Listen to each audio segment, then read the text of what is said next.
نبی نبی نبی. السلام علیکم ورحمۃ اللہ تعالی وبرکاتہ.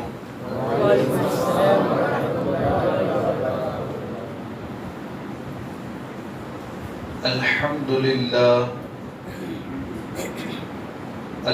للہ الذی خلق السماوات والارض والصلاة والسلام على رسوله الذي خلق له السماوات والأرض وعلى آله وأصحابه أجمعين. أما بعد فأعوذ بالله من الشيطان الرجيم. بسم الله الرحمن الرحيم. ليلة القدر خير من ألف شهر. صدق اللہ العظیم وبلغنا رسوله النبی الامین المکین الکریم ونحن على ذلك لمن الشاہدین والشاکرین. بری الصلاة والسلام علیک یا رسول اللہ. الصلاة والسلام علیک یا خاتم النبیین. الصلاة والسلام عليك يا أفضل المرسلين وعلى آلك وأصحابك يا شفيع المذنبين. پیارے آقا علیہ الصلاۃ والتسلیم کے پیارے دیوانوں، زیادہ تمہیدی گفتگو کی طرف میں نہیں جاؤں گا. مجھ سے پہلے ماشاءاللہ آپ نے اس محفل کی اہمیت اور افادیت کو جامع مسجد کے پیش امام مولانا ایوب صاحب قبلہ کے ذریعہ سماعت کر لیا.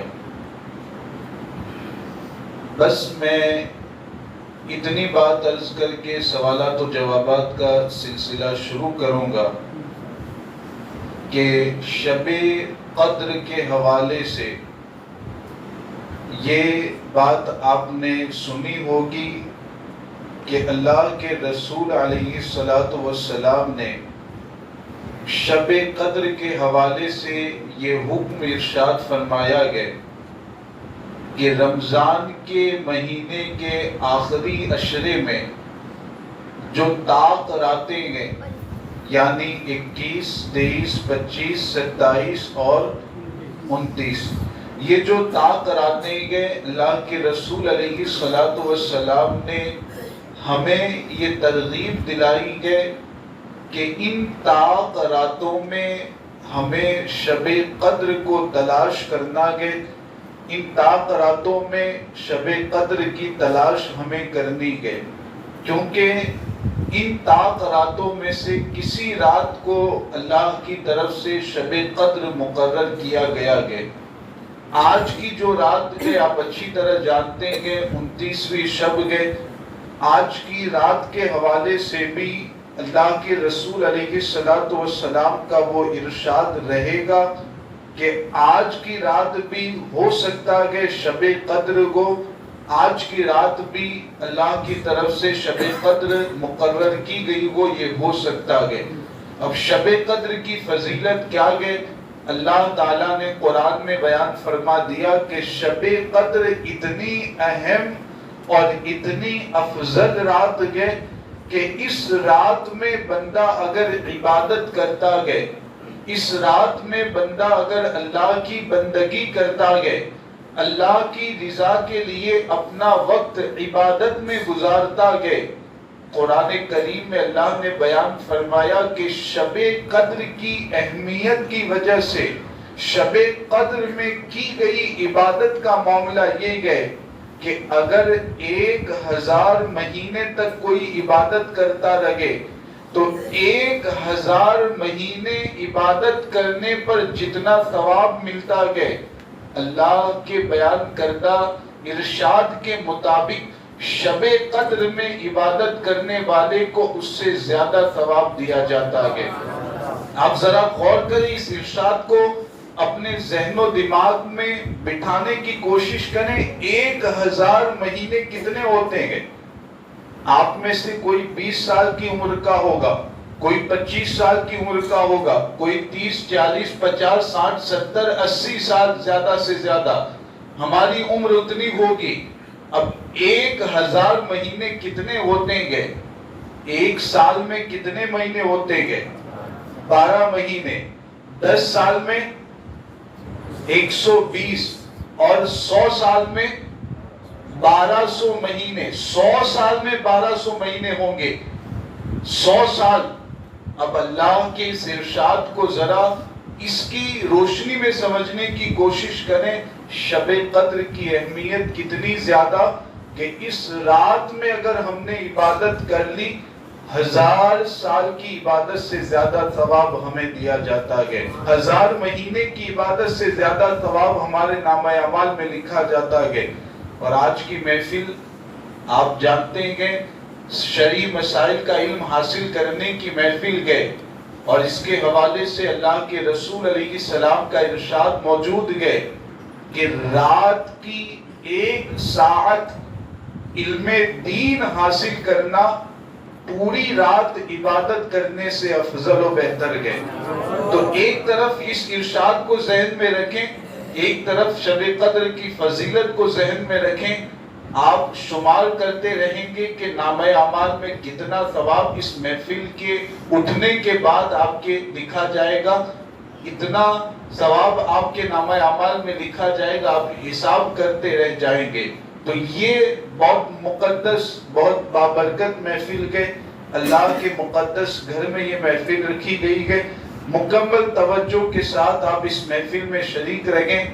جو بھی سوالات پیش کیے جائیں توجہ کے ساتھ انہیں سنیں، سمجھیں، جوابات کو اپنے ذہن و دماغ میں محفوظ کرنے کی کوشش کریں، اور پھر ان کے مطابق اپنی زندگی میں ضرور بھی ضرور عمل کریں۔ سوالات کا سلسلہ شروع کریں۔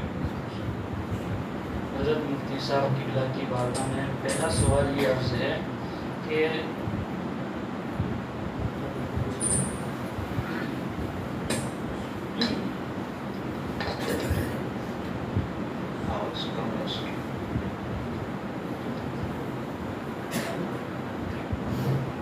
کئی حضرات کو بلڈ پریشر کی بیماری ہوتی ہے، تو کیا اس بیماری کی وجہ سے انہیں روزہ چھوڑنے کی اجازت ہوگی، یا پھر اگر وہ روزہ چھوڑ دے تو بعد میں قضا کرنی پڑے گی، یا پھر کلی طور پر انہیں فدیہ دینا پڑے گا؟ اس بات کی شرح رہنمائی فرمائیں۔ بہت اہم سوال کیا گیا کہ ابھی رمضان کا مہینہ جیسے شروع ہوا، اس طرح کے کئی ایک سوالات پیش کیے گئے۔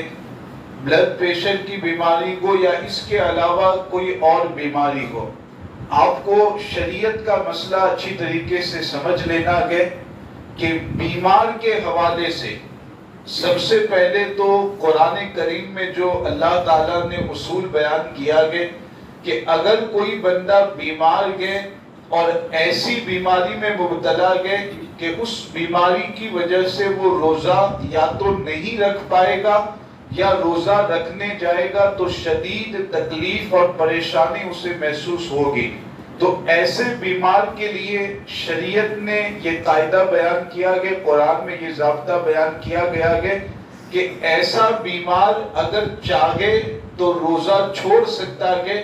رمضان کے مہینے میں اگر ایسی بیماری ہے تو اسے روزہ چھوڑنے کی اجازت ہے۔ بعد میں جب بیماری سے شفا مل جائے تو جتنے روزے چھوٹیں گے اتنے روزوں کی بعد میں قضا کر لینی ہے۔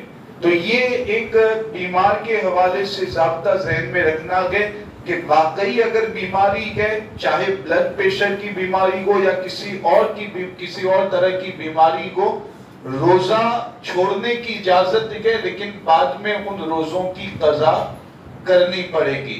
ہاں، اگر کوئی ایسا بیمار ہے، بیماری اسے ایسی لاحق ہوئی ہے کہ وہ کسی بھی موسم میں کسی بھی دن میں روزہ نہیں رکھ پائے گا، چاہے ٹھنڈی کا موسم ہو، چاہے گرمی کا موسم ہو، چاہے بارش کا موسم ہو، بیماری اس کی ایسی ہے کہ کسی بھی موسم میں روزہ رکھنے کی اس کے اندر طاقت نہیں ہے۔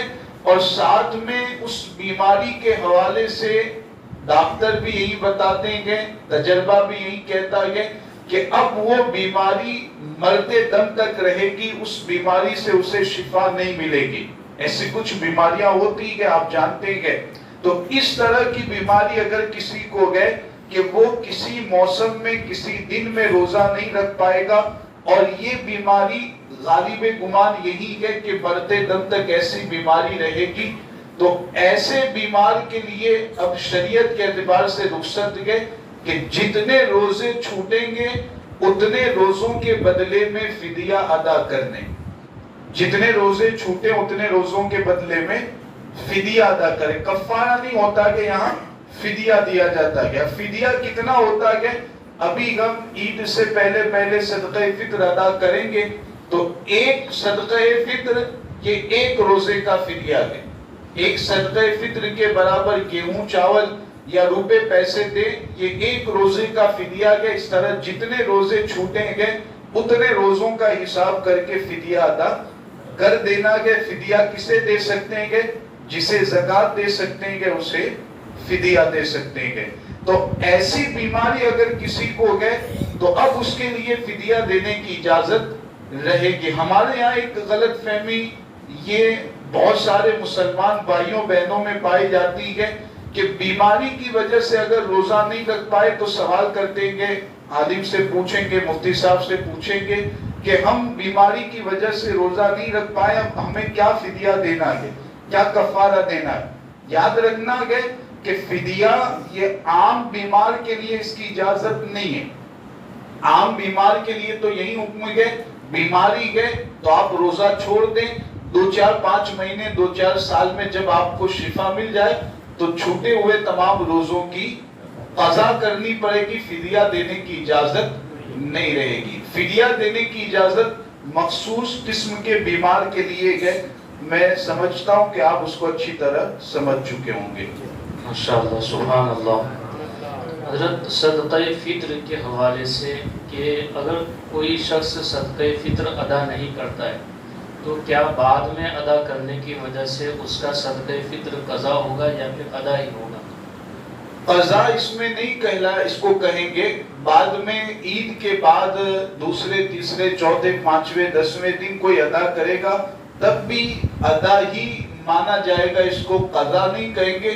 البتہ بہتر یہ ہے کہ عید کی نماز سے پہلے ادا کر دیں، یا مثال کے طور پر ابھی عید کے دن 5 دن عید کو باقی ہے، 10 دن باقی ہے، لیکن آپ دیکھ رہے ہیں کہ کسی مسلمان کو ضرورت ہے، وہ حاجت اس کو ہے، تو ابھی بھی آپ ادا کریں گے تو بہتر ہے، اس میں زیادہ ثواب آپ کو حاصل ہوگا۔ لیکن بعد میں بھی اگر کوئی دیتا ہے قضا اس کو نہیں کہا جائے گا، شرعی طور پر اس کو ادا ہی کہیں گے۔ ماشاءاللہ، سبحان اللہ۔ حضرت قضا نماز پڑھنے کا طریقہ کیا ہے، اس کے بارے میں آپ فرمائیں۔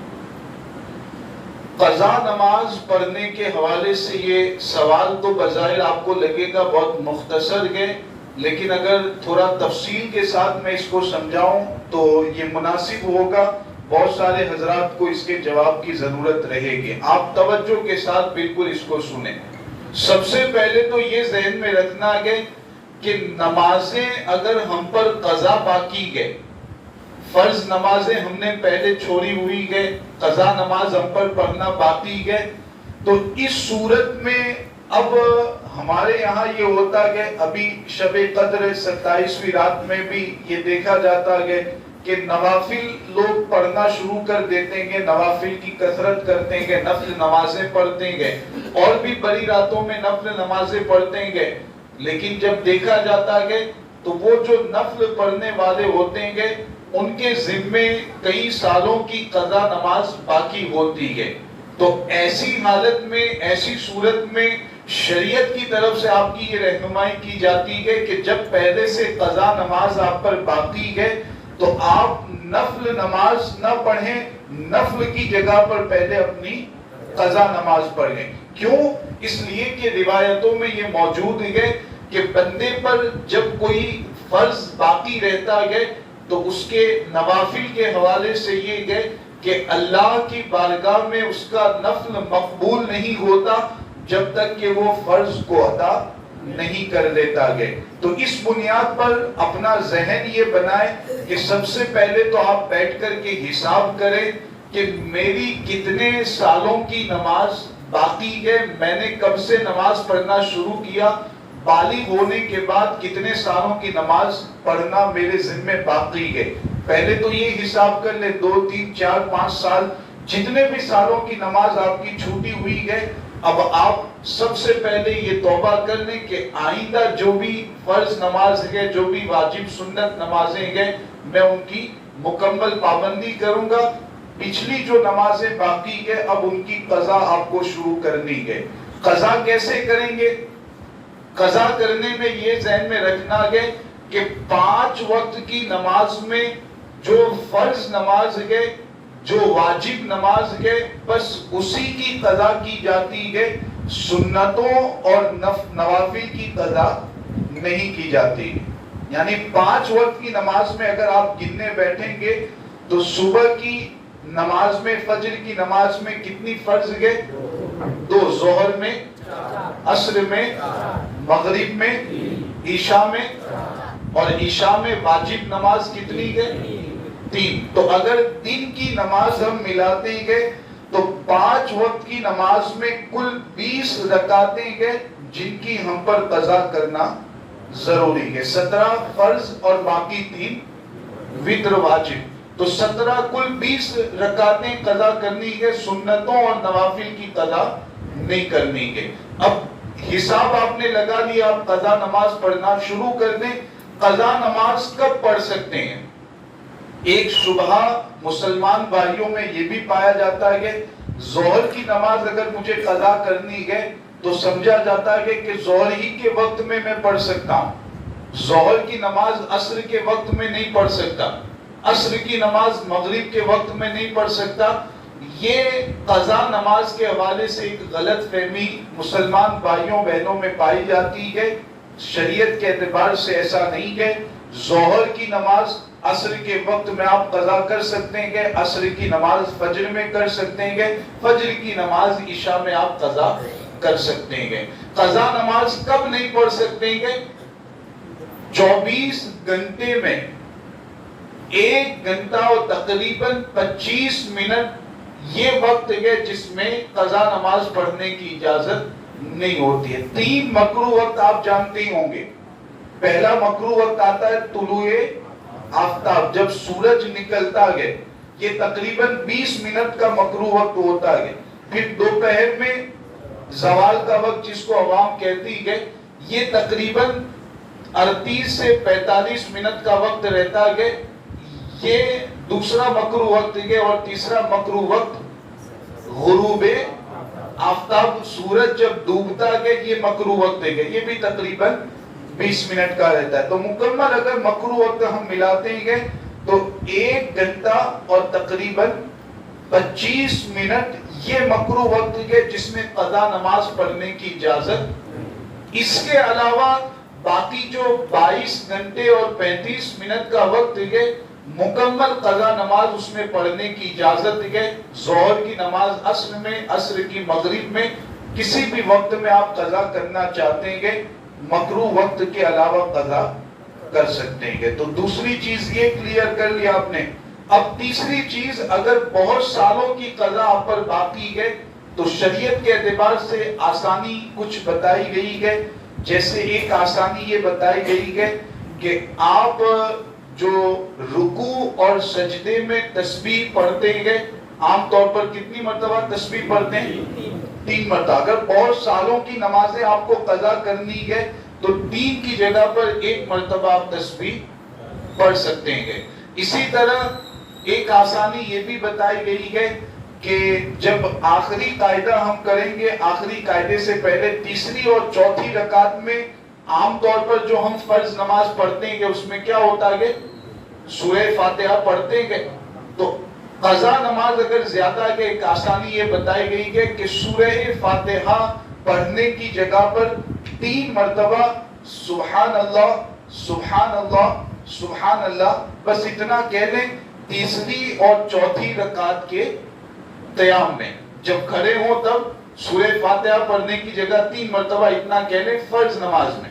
واجب میں تو تیسری رکعت میں سورہ فاتحہ سورت دونوں پڑھنی ہے۔ تو یہ ایک آسانی بتائی گئی۔ آخری قاعدے میں 3 چیزیں پڑھتے ہیں، التحیات، درود ابراہیم اور دعائے معثورہ۔ اگر بہت ساری نمازوں کی قضا آپ پر باقی ہے، آسانی بتائی گئی ہے کہ التحیات پڑھ لیں، التحیات کے بعد درود ابراہیم اور دعائے معثورہ کی جگہ پر اتنا پڑھ لیں، اللہم صلی علی محمد وعلی آلہ وبارک وسلم، اتنا مختصر درود شریف پڑھ لیں، اللہم صلی علی سیدنا محمد وعلی آلہ وبارک وسلم، اتنا پڑھ کر کے سلام پھیر دیں۔ تو یہ کچھ آسانیاں شریعت کے اعتبار سے بتائی گئی کہ بہت ساری نمازیں اگر آپ پر قضا باقی ہے تو آپ اس طور پر بھی ادا کر سکتے ہیں۔ آخری چیز میں بتا دوں، پھر اس کے بعد اگر کوئی سوال کرنا چاہے اس کے حوالے سے تو کر سکتا ہے۔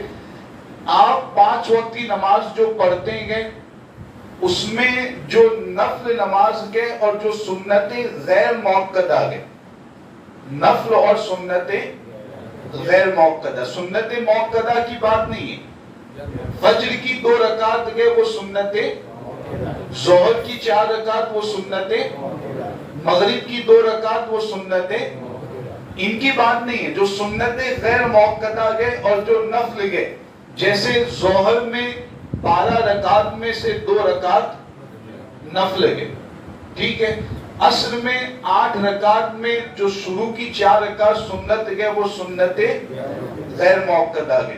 مغرب میں 7 رکعت میں سے 2 رکعت نفل ہے، اور عشاء میں شروع کی 4 رکعت سنتیں غیر موقدہ اور بعد میں 2 رکعت نفل ہے۔ تو یہ جو نفل نماز اور سنتیں غیر موقدہ نماز ہے، کرنا کیا ہے آپ کو؟ جب آپ نماز پڑھنے کے لیے آئے، آپ کی پہلے کی قضا نمازیں باقی ہے، تو ان نفل اور سنتیں غیر موقدہ کی جگہ پر آپ کو پہلے کی قضا نمازیں پڑھنی ہیں۔ جیسے عصر کی نماز پڑھنے کے لیے آپ آئے، 4 رکعت سنتیں غیر موقدہ کی جگہ پر آپ یہ کریں، نیت کریں کہ سب سے پہلی جو میری عصر کی نماز قضا ہوئی ہے میں وہ پڑھ رہا ہوں، اس طرح نیت کرتے ہوئے آپ 4 رکعت سنتیں غیر موقدہ کی جگہ پر قضا پڑھ لیں۔ تو آسانی روزانہ 5 وقت کی نماز میں آپ کی جو قضا نمازیں ہیں وہ بھی بآسانی ادا ہوتی جائیں گی، اور انشاءاللہ آہستہ آہستہ وہ تمام نمازیں آپ کے ذمے سے ساقط ہو جائیں گے، آپ بری الذمہ ہو جائیں گے، آہستہ آہستہ قضا نمازیں ادا ہو جائیں گی۔ تو یہ کچھ قضا نماز کے حوالے سے بنیادی باتیں کہ اب اگر کوئی بات رہ گئی کو کوئی سوال کرنا چاہتا ہو تو اس کے حوالے سے پوچھ سکتا ہے۔ ماشاءاللہ، جزاک اللہ خیر، سبحان اللہ۔ حضرت اس میں ایک اور غلط فہمی یہ پائی جاتی ہے، عوام کے اندر یہ بات مشہور ہے کہ رمضان المبارک کے آخری جمعہ میں اگر کوئی 2 رکعت نفل نماز پڑھ لیتا ہے تو اس کی عمر کی ساری قضا نمازیں مکمل ہو جاتی ہیں، تو یہ کہاں تک درست ہے رہنمائی؟ اس طرح کا میسج ابھی آخری جمعہ کل آنے والا کہ آپ جانتے ہی ہیں، تو واٹس ایپ اور فیس بک پر اس طرح کے میسج گھومنا شروع ہو جائیں گے۔ باضابطہ آپ کو یوٹیوب پر اس کے حوالے سے ویڈیوز بھی مل جائے گی، اور معاذ اللہ حدیث کے حوالے سے اس طرح کی باتیں لوگ پھیلاتے ہیں، حالانکہ شرعی طور پر یہ بالکل غلط ہے۔ اس طرح کا کوئی معاملہ، کوئی مسئلہ حدیث میں کسی روایت میں بیان نہیں کیا گیا ہے۔ حدیث میں تو یہی بتایا گیا ہے کہ جتنی نمازیں آپ کی چھوٹی ہے ان تمام نمازوں کی آپ کو قضا کرنی ہے۔ ایسا کوئی طریقہ نہیں ہے کہ 2 4 5 10 رکعت پڑھ کر کے آپ کی زندگی بھر کی نمازیں قضا ادا ہو جائیں، آپ کو وہ قضا نمازیں نہ پڑھنی پڑے، ایسا کوئی طریقہ نہ قرآن میں گئے، نہ حدیث میں گئے، نہ کسی صحابی کے قول میں گئے، نہ کسی روایت میں گئے۔ تو یہ غلط مشہور کیا جاتا ہے اور غلط طریقہ لوگوں میں پھیلایا جاتا ہے.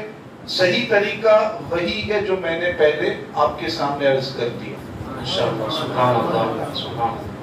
حضرت اگر مقتدی کی ثنا ختم ہونے سے پہلے ہی امام صاحب کی قرأت شروع ہو جائے تو اب مقتدی کے لیے کیا حکم رہے گا؟ یا وہ مکمل ثنا پڑھے گا یا پھر ادھوری رکھ کر ہی وہ امام کی مطابقت کرے گا؟ امام صاحب جب زور سے قرأت کرتے ہیں، کتنی نمازوں میں زور سے قرأت کی جاتی ہے؟ 3. کون سی؟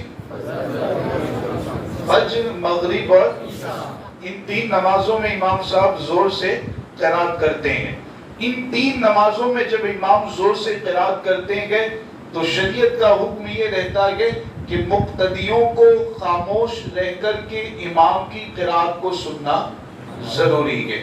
اب یہاں جب آپ ثنا پڑھنا شروع کیے گئے اور ادھر امام صاحب نے قرأت شروع کر دی تو اب آپ کے لیے حکم ہے کہ امام کے قرأت شروع کرتے ہی ثنا پڑھنا آپ بند کر دیں اور امام کی قرأت کو توجہ کے ساتھ سنیں.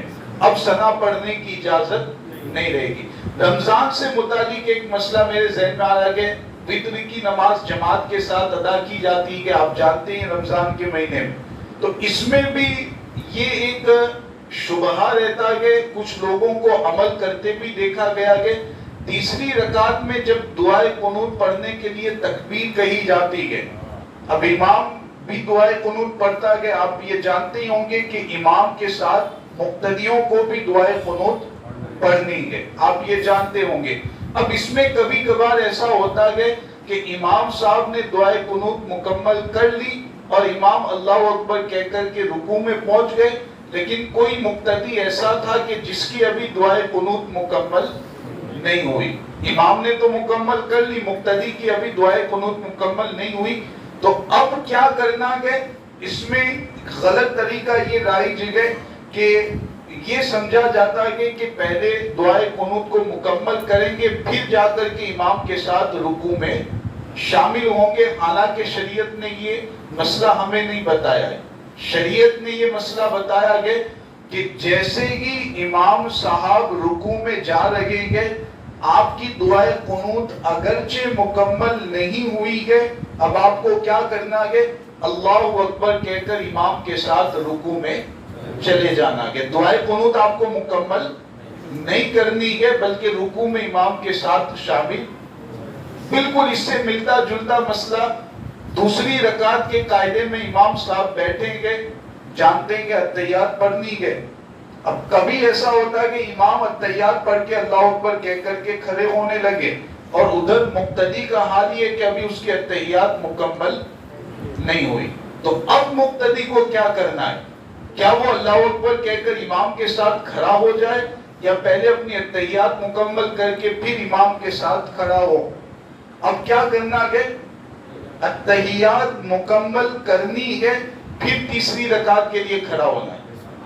یہاں دعائے قنوت کی طرح معاملہ نہیں، یہاں التحیات مکمل کرنی ہے پھر دعائے قنوت، پھر تیسری رکعت کے لیے کھڑا ہونا ہے. وہاں دعائے قنوت چھوڑ کر کے امام کے ساتھ رکوع میں شامل ہو جانا ہے. تو دونوں میں یہ فرق ذہن میں رکھنا ہے. بہت سارے لوگ کنفیوز رہتے ہیں ان مسائل کے متعلق اور عمل بھی دیکھا جاتا ہے کہ کچھ لوگ غلط طریقے پر عمل کرتے ہیں. تو یہ 2 صورتیں ہیں، ایک تو دوسری رکعت کے قاعدے میں التحیات پڑھنے والی اور تیسری رکعت وتر میں دعائے قنوت پڑھنے والی صورت. اس کو اچھی طرح ذہن نشین کر لیں. سبحان اللہ. حضرت آدھی آستین کے کپڑے پہن کر نماز پڑھنا کیسا ہے؟ بہت اہم سوال کیا آپ نے. سوال کرنے والے نے نام لکھا ہے اپنا؟ ماشاءاللہ. تو آدھی آستین کا معاملہ آپ کو مکمل سمجھنا ہے، آدھا نہیں سمجھنا ہے. مکمل آپ کو میں سمجھاؤں گا. 2 صورتیں اس کی میں آپ تک پہنچاؤں گا. آپ دونوں صورتوں کو اپنے ذہنوں میں محفوظ کریں. ایسا نہ ہو کہ ایک صورت سمجھ لیں اس کے مطابق پھر آپ عمل کریں. 2 صورتیں اس کی. پہلی جو صورت ہے کہ آدھی آستین کا کپڑا پہن کر کے اگر کوئی نماز پڑھتا ہے تو کیا اس کی نماز ہوگی یا نہیں ہوگی؟ کیا اسے سجدہ سہو کرنا پڑے گا یا نہیں کرنا پڑے گا؟ کیا اسے نماز دوبارہ دہرانی پڑے گی یا نہیں دہرانی پڑے گی؟ تو یہ شریعت کا مسئلہ اپنے ذہنوں میں محفوظ کر لیں کہ آدھی آستین کا کپڑا پہن کر کے اگر کوئی نماز پڑھتا ہے اس کی نماز مکمل ہو جاتی ہے، نہ اسے نماز دوبارہ پڑھنے کی ضرورت ہے، نہ سجدہ سہو کرنے کی ضرورت ہے، نہ اس کی نماز دوبارہ پڑھنا اس پر واجب ہوگا۔ بالکل کچھ نہیں ہے، آدھی آستین کا کپڑا پہن کر کے کسی نے نماز پڑھی، نماز ہو جائے گی۔ یہ مسئلہ میں پہلے اس لیے بتا رہا ہوں، میں نے خود دیکھا کہ یہ ائمہ حضرات جو ہیں ہمارے علماء کرام وہ بھی اس بات کو محسوس کرتے ہوں گے۔ عوام میں بعض لوگوں کا خیال اس طرح کا رہتا ہے کہ آدھی آستین کی ٹی شرٹ یا آدھی آستین کا شرٹ پہن کر کے اگر کوئی نماز کے لیے آ گیا سمجھتے ہیں کہ اس کی نماز ہی نہیں ہوتی۔ میں نے خود دیکھا کہ بہت سختی کے ساتھ لوگ منع کرتے ہیں کہ یہ کہاں آدھی آستین کا کپڑا پہن کر تم آ گئے، تمہاری تو نماز ہی نہیں ہوتی، اس سے بہتر ہے کہ نماز ہی نہ پڑھو۔ اس طرح میں نے لوگوں کو ڈانٹتے ہوئے دیکھا گیا اور ایسا مسئلہ بیان کرتے دیکھا گیا، حالانکہ یہ بالکل غلط ہے۔ آدھی آستین کا کپڑا پہن کر کے کوئی نماز پڑھتا ہے مکمل اس کی نماز ہو جاتی ہے، نہ سجدہ سہو کی ضرورت نہ نماز کو دوبارہ پڑھنے کی ضرورت۔ یہ پہلی صورت ہو گئی۔ اب دوسری صورت میں اس کی یہ آپ تک پہنچانا چاہوں گا کہ بہتر اور افضل یہ ہے، بہتر اور افضل یہ ہے کہ آپ کے پاس اگر انتظام ہے، آپ گھر سے آ رہے ہیں، پوری آستین کا کپڑا بھی آپ کے پاس ہے، پوری آستین کا شرٹ، پوری آستین کی ٹی شرٹ آپ کے پاس ہے، گھر سے آ رہے ہیں، آپ اگر چاہیں تو پوری آستین کا کپڑا پہن کر کے آ سکتے ہیں، تو اس صورت میں بہتر اور افضل یہ ہے کہ پوری آستین کا کپڑا پہن کر کے آپ نماز کے لیے آئے۔ یعنی معاملہ کیا ہوگا، آدھی آستین کا پہن کر کے آئیں گے تو ثواب کم ملے گا، پوری آستین کا کپڑا پہن کے آئیں گے تو ثواب زیادہ ملے گا۔ تو اگر انتظام ہے، آپ گھر سے آ رہے ہیں بآسانی پوری آستین کا کپڑا پہن کے آ سکتے ہیں، تو میں مشورہ آپ کو یہی دوں گا کہ آپ پوری آستین کا کپڑا پہن کر آنے کی عادت ڈالیں۔ اور لیکن اگر کوئی آدھی آستین کا کپڑا پہن کے بھی پڑھ دیتا ہے، نماز اس کی ہو جاتی ہے، ثواب اسے کم ملتا ہے۔ تو یہ دونوں صورتیں ہیں، اچھی طرح ذہنوں میں اسے محفوظ کر لیں۔ سبحان اللہ، سبحان اللہ۔ حضرت فجر کی نماز میں اکثر مسجدوں میں لائٹ بند کرنے کا حکم دیا جاتا ہے، یہ کہاں تک درست ہے؟ اب یہ رواج کب سے پڑھا گیا تو آپ یہ مجھے پوچھیں گے تو اس کا جواب تو میں نہیں دے پاؤں گا۔ میں نے بھی بچپن سے یہ دیکھا گیا کہ یہ سلسلہ ہمارے یہاں پر رائج و جاری و ساری ہے کہ اس طرح لائٹ بند کر دیتے ہیں۔ اب یہ رواج کب سے پڑھا گیا اس کے حوالے سے میں نہیں بتا سکتا ہوں۔ اب اس میں دوسرا سوال آپ کا کہ نماز ہو جائے گی یا نہیں، تو شریعت کے اعتبار سے جواب یہ رہے گا کہ بالکل نماز ہو جائے گی، نماز پر اس کی وجہ سے کوئی اثر نہیں پڑتا۔ اب تیسرا سوال کہ لائٹ بند کرنا فجر کی نماز میں کیا ضروری ہے، تو اس کا جواب یہ کہ بالکل ضروری نہیں ہے۔ اس کو اگر کوئی ضروری سمجھتا ہے تو وہ غلطی پر ہے، بالکل ضروری نہیں ہے۔ لائٹ چالو رکھ کر کے بھی نماز پڑھ سکتے ہیں، کوئی ضروری نہیں ہے کہ لائٹ بند کر کے فجر کی نماز ادا کریں۔ پتہ نہیں اب یہ رواج کیسے پڑا، کیسے لوگوں نے اس پر عمل شروع کیا، ورنہ ہم نے بہت ساری جگہ ایسی دیکھی ہے جہاں فجر کی نماز میں لائٹ چالو رکھی جاتی ہے، لائٹ بند نہیں کی جاتی ہے، تو کوئی ضروری نہیں ہے۔ چالو رکھ کر کے بھی نماز پڑھیں گے، نماز ہو جائے گی، اس کو ضروری سمجھنا یہ غلط ہے۔ انشاءاللہ، سبحان اللہ۔ حضرت کسی کو اگر پیشاب کے قطروں کی بیماری ہو تو وہ نماز کس طرح پڑھے گا؟ بہت اہم سوال، نوجوانوں کو بھی یہ خاص ضرورت رہتی ہے، اور میں نے دیکھا کہ شرم کی وجہ سے لوگ مسئلہ نہیں پوچھتے گے اور پھر اپنے طور پر وہ عمل کرتے رہتے ہیں۔ ایک تو یہ پیشاب کے قطرے نکلنے کی بیماری اور دوسرا پیشاب کے بعد سفید پانی نکلنے کی بیماری. پیشاب کے بعد سفید رنگ کا پانی نکلتا ہے، اس کی بھی شکایت بہت سارے نوجوانوں کو رہتی ہے، لیکن وہ کھل کر کے شرم کی وجہ سے مسئلہ نہیں پوچھ پاتے ہیں. شریعت کا مسئلہ آپ آج اس محفل میں اچھی طرح سمجھ لیں کہ اگر پیشاب کے قطرے نکلنے کی بیماری ہے یا پیشاب کے بعد سفید رنگ کا پانی نکلنے کی بیماری ہے، تو اس کے حوالے سے سب سے پہلے تو یہ ذہن میں رکھنا ہے کہ اگر کنڈیشن ایسی ہے کہ پیشاب کرتے ہیں، پیشاب کے بعد 15-20 منٹ آدھے گھنٹے کے لیے پیشاب کے قطرے آتے ہیں، سفید پانی نکلتا ہے، اس کے بعد قطرے آنا بند ہو جاتے ہیں، سفید پانی اس کے بعد نہیں نکلتا. اگر ایسی کنڈیشن کسی کی ہے، ایسی حالت کسی کی ہے، تو اس کے حوالے سے تو شریعت کا حکم یہ رہتا ہے کہ احتیاط وہ کریں. پیشاب اگر کر لیا گئے، نماز اگرچہ نماز کا وقت ہو رہا ہے، جماعت کا وقت ہو رہا ہے، تو پہلے مکمل وہ اطمینان حاصل کر لیں کہ اب پیشاب کے قطرے آنا مجھے بند ہو گئے. اندر والا کپڑا اگر ناپاک ہو گیا ہے تو اسے پاک کر کے یا دوسرا پاک کپڑا پہن کر کے پھر وہ نماز ادا کریں. یہ احتیاط اسے کرنی پڑے گی، اس کے لیے کوئی رخصت اجازت نہیں ایسی حالت اگر ہے تو. اور ایک تو حالت یہ رہتی ہے، بیماری ایسی ہے کہ پیشاب کرنے کے بعد قطرے مسلسل آتے رہتے ہیں. یہ عام طور پر عمر دراز جو ہوتے ہیں، زیادہ عمر کے بعد یہ بیماری ہو جاتی ہے عام طور پر. تو ایسی بیماری اگر یہ مسلسل قطرے آتے رہتے ہیں، نماز پڑھنے کے لیے وہ کھڑا ہوا، ظہر کی نماز کے وقت میں ایسی بیماری پیش آئی، نماز پڑھنے کھڑا ہوا، اب وہ قطرے نکلتے جا رہے ہیں، اتنا بھی اسے وقت نہیں مل پایا کہ وہ وضو کر کے ظہر کی 4 رکعت فرض ادا کر سکے. وہ بیماری مسلسل جاری ہے، قطرے نکل رہے ہیں. تو ایسے شخص کو شریعت کے اعتبار سے کہا جاتا ہے معذور.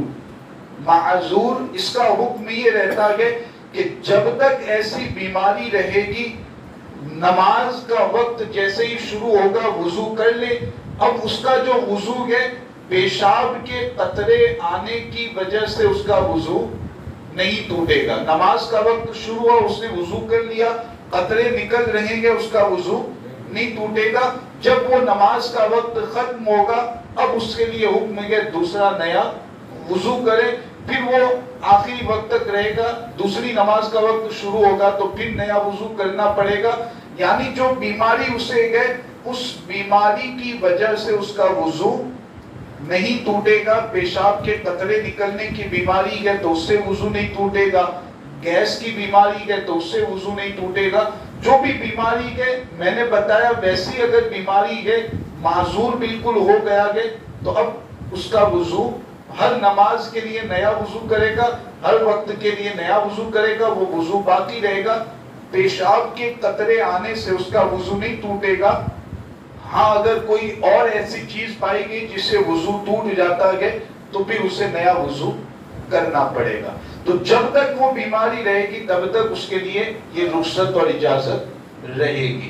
تو یہ 2 کنڈیشن ہے، جیسی جس کی حالت ہے ویسے شریعت نے اس کے لیے حکم بیان کر دیا. سبحان اللہ سبحان اللہ. حضرت فرض نماز میں جماعت کے اندر صف میں چھوٹے بچوں کو بھی شامل کیا جاتا ہے یا وہ شامل ہو جاتے ہیں؟ ان میں کئی بچے شرارتی بھی ہوتے ہیں اور کئی سنجیدہ بھی ہوتے ہیں، تو کیا حکم رہے گا؟ شرارتی ہو یا سنجیدہ ہو، نماز جب آپ شروع کر رہے ہیں، بچے بھی ماشاءاللہ بیٹھیں گے اور بچوں کے والد صاحب بھی یہاں پر بیٹھے ہی ہوں گے، تو جب نماز شروع کی جا رہی ہے اس وقت شریعت کا حکم یہ رہتا ہے کہ جو نابالغ بچے ہیں، ابھی بالغ نہیں ہوئے، نابالغ بچے ہیں، ان نابالغ بچوں کو پیچھے رکھا جائے. پہلے بالغ مردوں کی جماعت قائم کی جائے، بالغ مردوں کی صف قائم کی جائے. پہلے شروع والی صف میں بالغ لوگ رہے، اب اس کے بعد پیچھے والی صف میں جہاں پر صف ختم ہو رہی ہے وہاں پر نابالغ بچوں کی صف لگا دی جائے. یہ کب حکم ہے؟ جب نماز شروع کی جا رہی ہے. اس میں نابالغ بچہ کیسا بھی ہو، چاہے سمجھدار ہے سمجھدار نہیں ہے، سب کے لیے یہی حکم رہتا ہے. مان لیجئے کہ کوئی نابالغ بچہ جماعت میں شامل ہو گیا، صف میں کھڑا ہو گیا اور نماز بھی اس نے شروع کر دی.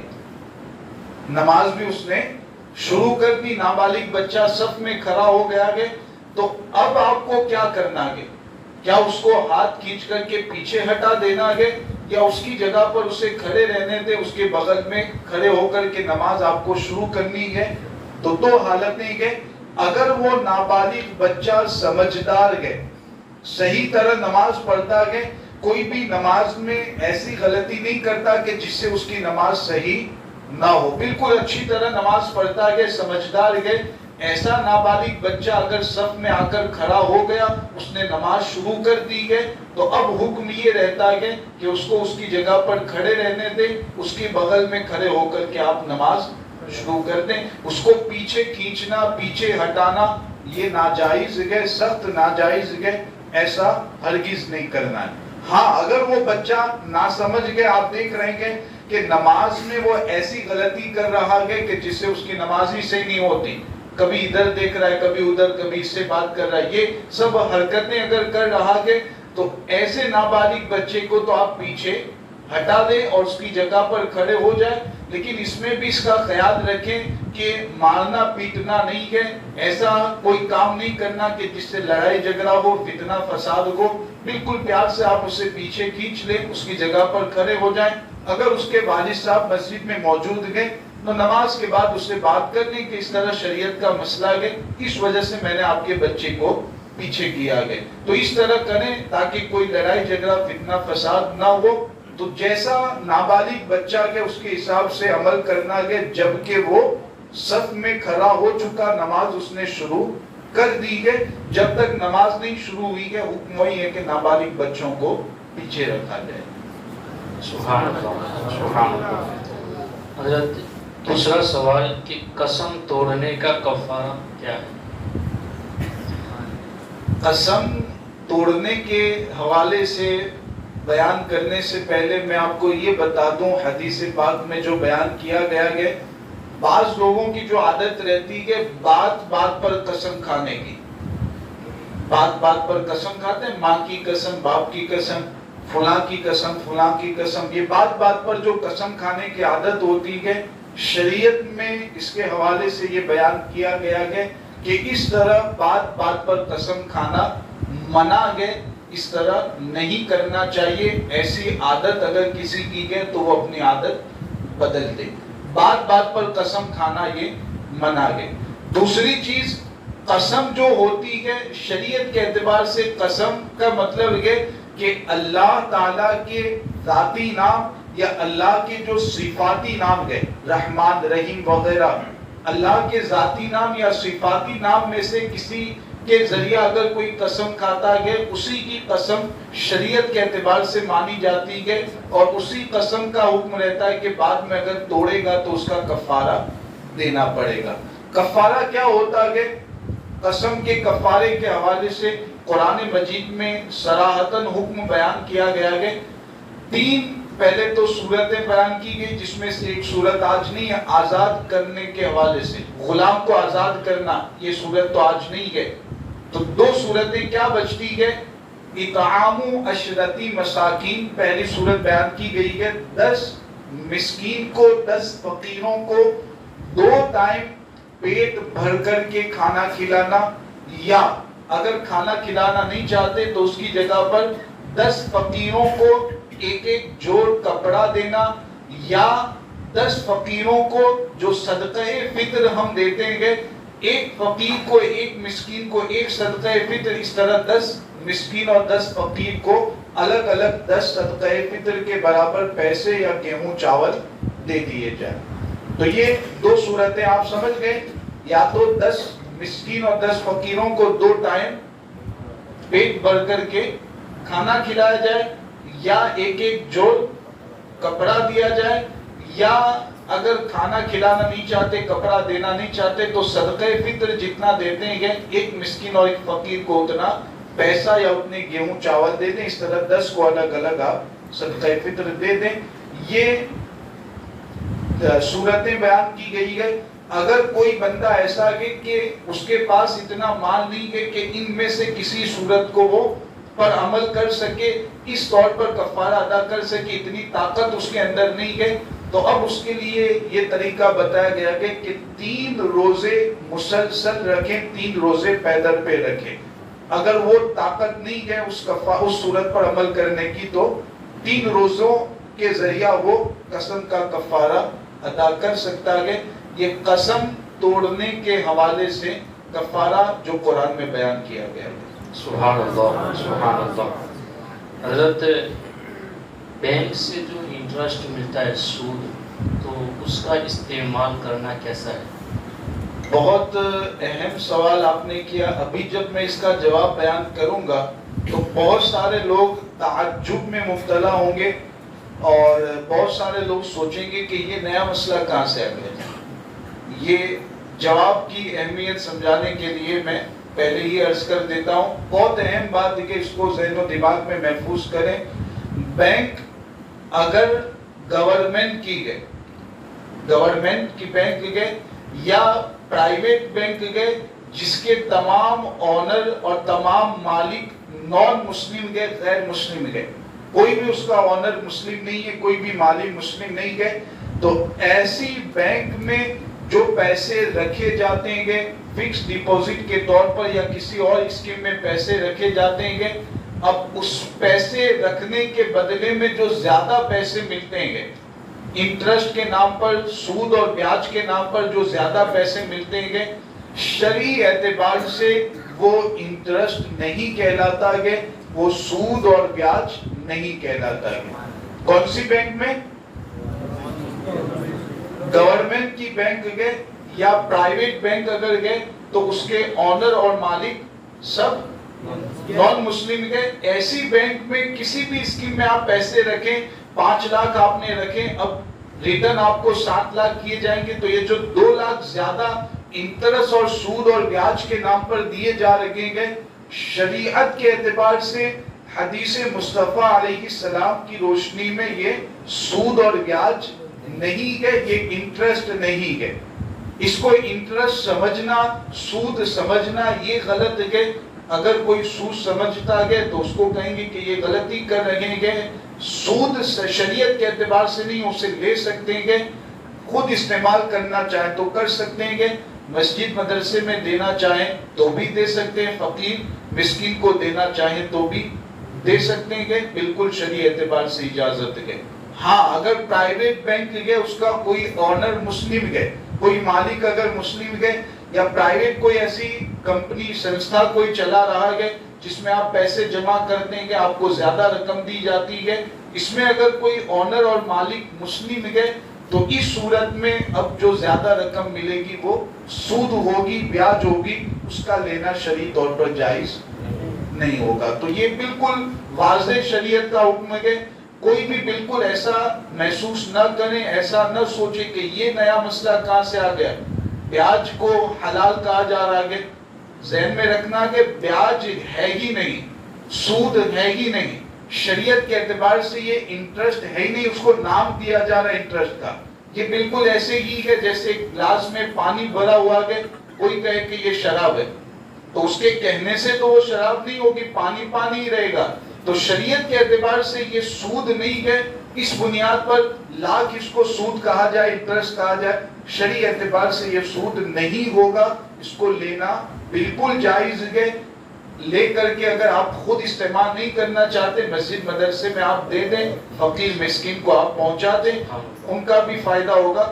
آپ بھی ایک جائز رقم سے بچنے سے جائز رقم لینے سے جو آپ بچ رہیں گے، اس سے بھی، اس معاملے سے بھی آپ کا چھٹکارا آپ کو مل جائے گا، اور ادھر فقیر مسکین مسجد مدرسے کا بھی فائدہ ہوگا. تو یہ بالکل واضح مسئلہ ہے، اس کو اچھی طرح ذہنوں میں محفوظ کر لینا ہے. سبحان اللہ، سبحان اللہ. حضرت اگر راستے میں کوئی چیز پڑی ہوئی ملے تو اس کو اٹھانا، اور پھر کئی حضرات یہ سوچتے ہیں کہ اگر کوئی نہیں ہے اس کا، لاوارث ہے یہ چیز تو مسجد میں دے دی جائے تو اس کا کیا حکم رہے گا؟ سب سے پہلے تو کچھ حضرات کی نیند غائب کرنے کے لیے میں یہ بیان کر دوں کہ ایسی جو پڑی ہوئی چیز راستے پر رہتی ہے اس کو جب اٹھایا جاتا ہے تو شریعت کے اعتبار سے اس کو کہا جاتا ہے کہ لقطہ. میں چاہوں گا کہ جتنے مسلمان بھائی بیٹھے ہیں سب اپنی زبان سے اس لفظ کو ادا کریں. لقطہ آپ اس کو یاد کر لیں ہمیشہ کے لیے. تو اس کو کہا جاتا ہے کہ لقطہ. شریعت کے اعتبار سے اس کا حکم یہ رہتا ہے کہ آپ نے جب اس کو اٹھا لیا تو اب آپ کی ذمہ داری یہ بنتی ہے کہ اس کے اصل مالک کو تلاش کریں. آپ کی ذمہ داری بنے کہ اصل مالک کو تلاش کریں. تلاش کرنے کا طریقہ جو بھی مناسب ہے، آپ جس راستے سے آپ کو ملی ہے اگل بغل میں آپ پوچھ لیں، کسی بھی طور پر آپ کو تلاش کرنا ہے. مکمل تلاش کرنے کی کوشش آپ نے کر لی، پھر بھی اصل مالک آپ کو نہیں مل پا رہا ہے تو اب اس کے حوالے سے حکم یہ رہتا ہے کہ کسی فقیر کو، ضرورت مند کو آپ وہ مال دے دیں اور دل میں نیت اور ارادہ یہ رکھیں کہ اگر اصل مالک آ جائے گا، مانگے گا تو میں اپنے پاس سے اس کو اس کی قیمت دے دوں گا. جتنی قیمت تھی اس کی میں اس کو اپنے پاس سے دے دوں گا. یہ نیت رکھتے ہوئے فقیر کو دے دیں. مسجد یا مدرسے میں اگر دینا گئے تو اس کے حوالے سے فقہا نے یہ بیان فرمایا گیا کہ قاضی کی اجازت ضروری ہے. قاضی ہو یا پھر وہاں کا جو سب سے بڑا عالم دین ہے اس کی اجازت سے مسجد یا مدرسے میں دے سکتے ہیں. بغیر اجازت کے دینے کی اجازت شریعت کے اعتبار سے نہیں ہے. تو ڈائریکٹ مسجد یا مدرسے میں نہ دیں. اگر کوئی بڑا عالم کے علاقے میں کوئی قاضی ہے اس کی اجازت سے دے یا پھر فقیر اور مسکین کو دے دیں. انشاءاللہ سبحان اللہ. حضرت بد عقیدہ بد مذہب کی شادی بیاہ کے موقع پر یا اس کے جنازے میں شرکت کرنا کیسا ہے؟ شرعی اعتبار سے تو جائز نہیں ہے، لیکن رسم رواج اور سماج اس کے اعتبار سے تو ہمیں جانا ہی پڑے گا. یہی سوچ مسلمانوں کی پائی جاتی ہے نا کہ رسم گئے، رواج گئے، سماج گئے. شریعت کے اعتبار سے تو امام صاحب، عالم صاحب، مفتی صاحب منع کر دیں، پھر بھی ہماری سوچ یہی ہے کہ سماج گئے جانا پڑے گا، اس کے بغیر کوئی چارہ کار نہیں ہے. یہ سوچ ہماری پائی جاتی ہے. شریعت نے جب ہمیں منع کیا گیا تو اب ہماری ذمہ داری تو یہ بن جاتی ہے کہ اسلام اور ایمان پر مکمل عمل کرتے ہوئے، ہم شریعت پر مکمل عمل کرتے ہوئے کسی بھی بد مذہب بد عقیدہ کے یہاں جانے سے اپنے آپ کو دور رکھیں. تو بالکل اجازت نہیں ہے. اس میں ایک دنیاوی اعتبار سے ایک مثال دے کر کے ذرا سمجھانے کی کوشش کروں گا. آپ کے سگے بھائی سے آپ کی لڑائی ہو گئی، خدا نہ کرے ایسا ہو، لیکن ایک مثال، سگے بھائی سے لڑائی ہو گئی.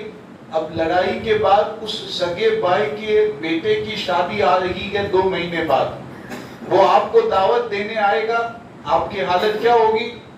سختی سے منع کریں گے کہ نہیں میں تیرے گھر پر نہیں آؤں گا. خود بھی نہیں جائیں گے، اپنے بچوں کو، اپنی گھر کی عورتوں کو بھی سختی سے منع کریں گے فلاں کے گھر نہیں جانا ہے. یہ دنیاوی معاملہ ہے. اب دینی معاملے میں شریعت نے جب منع کیا تو ہم سماج دیکھتے ہیں. دنیاوی معاملے میں ہم اپنے طور پر فیصلہ کر دیں گے اور نہیں جانا گئے، دشمن کے آپ کا تو خود بھی نہیں جائیں گے، اپنے بال بچوں کو بھی جانے سے منع کریں گے. تو دونوں چیزیں ہیں، دنیا اور دین. دینی معاملے میں بھی ہمیں اسی طرح مضبوط اور پختہ ہونا ہے. شریعت نے جہاں ہمیں منع کیا ہم بچیں، جہاں ہمیں شریعت نے اجازت دی وہاں عمل کریں. بس یہی ہماری زندگی کا اصول اور ضابطہ ہونا چاہیے. ماشاءاللہ سبحان اللہ. حضرت اسی طریقے سے اگر کوئی شخص کسی بد مذہب اور بد عقیدہ جو مر چکا ہے اس کو مرحوم کہے تو اس کے لیے کیا حکم ہے؟ جائز نہیں ہے. اب اس سے آگے کا جو سخت حکم ہوتا ہے کفر والا، وہ میں تفصیلاً بیان کرنا چاہوں گا کہ اگر وہ بد مذہب اور بد عقیدہ ایسا تھا کہ اس کی زندگی کے اعتبار سے اس پر حکم یہ لگتا کہ وہ مرتد کے حکم میں پہنچ چکا تھا، گمراہ نہیں بلکہ مرتد کے حکم میں پہنچ چکا تھا۔ اس بندے کو بالکل یقین کے ساتھ معلوم تھا کہ وہ مرتد تھا، پھر بھی مسلمان سمجھتے ہوئے اور لائق رحمت سمجھتے ہوئے اس کو مرحوم کہے گا، تو ایسا کہنے والا شخص دائرہ ایمان سے نکل جائے گا، مسلمان نہیں رہے گا، اس پر توبہ، تجدید ایمان، تجدید نکاح لازم ہوگا۔ البتہ اگر مرنے والا مرتد کے حکم میں نہیں تھا، گمراہ کے حکم میں تھا، تو اسے اگر کوئی مرحوم کہتا گئے تو وہ ایمان کے دائرے سے باہر تو نہیں ہوگا، البتہ کہنے کی اجازت اس کے لیے بھی نہیں ہے۔ سبحان اللہ۔ آپ میں سے کئی حضرات کی چٹھیاں آئی ہیں، بہت ساری، ماشاءاللہ آپ کا ذوق بھی بہترین ہے، لیکن وقت کافی زیادہ ہو رہا ہے، تو مناسب یہ ہے کہ ختم کر دی جائے۔ انشاءاللہ آپ کا ذوق ماہ رمضان کے بعد بھی برقرار رہے گا۔